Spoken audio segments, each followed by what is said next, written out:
সংস্কৃতি সেখানে কখনোই ধর্মের প্রতিবন্ধকতা করে না। দেশগুলোতে নাটক, সঙ্গীত, চলচ্চিত্র এই বিভাগগুলো খোলার উদ্যোগ নিচ্ছি, তখন কেন এই হুকুম যখন দিয়েছেন, হুকুমটাকে বাতিল করেন এই কারণে শুধুমাত্র ধর্ম দিয়ে একটি রাষ্ট্রের বিকাশ সম্ভব নয়। সংস্কৃতি সেখানে কখনোই ধর্মের প্রতিবন্ধকতা করে না। যে বাংলাদেশের শিক্ষা ব্যবস্থায় যে প্রাথমিক স্কুলগুলোতে,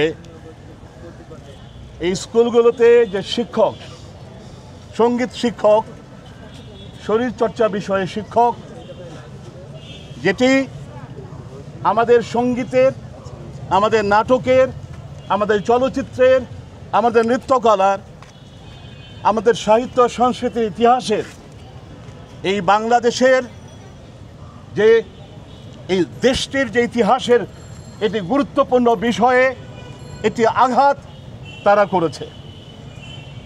আমরা মনে করি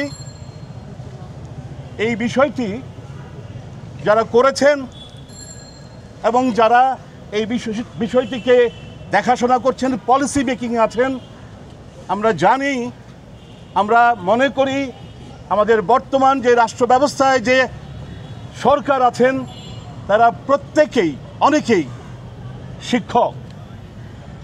আমি খুবই অত্যন্ত দুঃখের সাথে বলছি, বেদনার সাথে বলছি, আমাদের উপদেষ্টা পরিষদে এতজন শিক্ষক থাকা সত্ত্বেও এবং যিনি শিক্ষা উপদেষ্টা তিনি ঢাকা বিশ্ববিদ্যালয়ের একজন প্রথিতযশা শিক্ষক এবং প্রাইমারি স্কুলের যে প্রাথমিক যে এই মন্ত্রণালয়ের যে উপদেষ্টা তিনি একজন সংবেদনশীল মানুষ, যার মাধ্যমে এই ধরনের একটি হুকুম হয়েছে।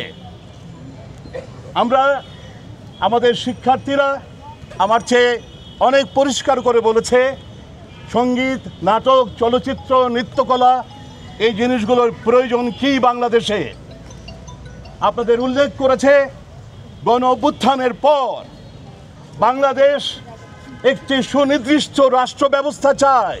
আমাদের যে সঙ্গীত বিভাগের সকল শিক্ষার্থী সহ এবং সম্মানিত শিক্ষকবৃন্দ যারা আছেন তাদের যে আহ্বানে আজকের যে আয়োজনে আমরা নাট্যকলা বিভাগ অথবা নৃত্যকলা বিভাগ থেকে শুরু করে সারা বাংলাদেশের মানুষ, শুধু সাংস্কৃতিক কর্মী না, সারা বাংলাদেশের মানুষ গণ অভ্যুত্থানের মতো এই ইস্যুতে তারা ঝাঁপিয়ে পড়বে, তারা দরকার হলে আবার নতুন করে আন্দোলন করবে।